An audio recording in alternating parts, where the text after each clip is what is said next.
সকলোকে finance SME চেনেললৈ স্বাগতম জনাইছোঁ। 15 মে'ৰ পৰা হোৱাটছএপ প্ৰাইভেচি পলিচি একচেপ্ট নকৰিলে কি হ'ব? হোৱাটছএপ বন্ধ হৈ যাব নেকি? সকলো কথা এই ভিডিঅ'টোত আলোচনা কৰিম। হোৱাটছএপে নিজৰ ৱেবছাইটত জনাইছে যে যেতিয়া এজন ইউজাৰে বহুতো সপ্তাহ ৰিমাইণ্ডাৰ দিয়াৰ পাছতো প্ৰাইভেচি পলিচিখন একচেপ্ট নকৰে, তেতিয়া 15 মে'ৰ পৰা লগে লগে হোৱাটছএপটো বন্ধ হৈ নাযায়।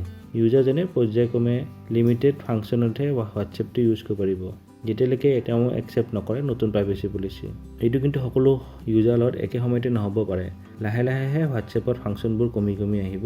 প্ৰথমে আপুনি আপোনাৰ চেট লিষ্ট চাব নোৱাৰিব। তাৰপিছত হোৱাটছএপত কিন্তু ইনকামিং কল বা ভিডিঅ' কলৰ এনচাৰ কৰিব পাৰিব আৰু ন'টিফিকেশ্যন বাৰত মেছেজ আহিলে চাব পাৰিব আৰু ৰিপ্লাই কৰিব পাৰিব।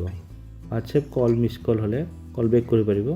হোৱাটছএপে আৰু কৈছে যে কেইটামান সপ্তাহ এনেকৈ লিমিটেড ফাংচনত ইউজ কৰি যদি প্ৰাইভেচি পলিচিটো একচেপ্ট নকৰে ইউজাৰজনে, তেতিয়া ইনকামিং কল বা মেছেজ অহা বন্ধ হ'ব আৰু হোৱাটছএপে আপোনাৰ মোবাইলত হোৱাটছএপৰ মেছেজ পঠোৱাটো বন্ধ কৰি দিব।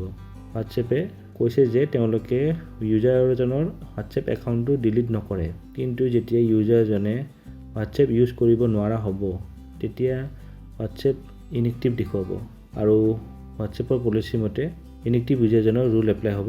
হোৱাটছএপৰ ৰুল মতে 120 ডেইজ হোৱাটছএপ ইনএক্টিভ হৈ থাকিলে হোৱাটছএপে নিজৰ ফালৰ পৰাই ইউজাৰ একাউণ্টটো ডিলিট কৰি দিব। অৰ্থাৎ আপুনি তেওঁলোকৰ প্ৰাইভেচি পলিচি একচেপ্ট কৰিব লাগিব, নহ'লে আপুনি হোৱাটছএপ বাদ দিব লাগিব।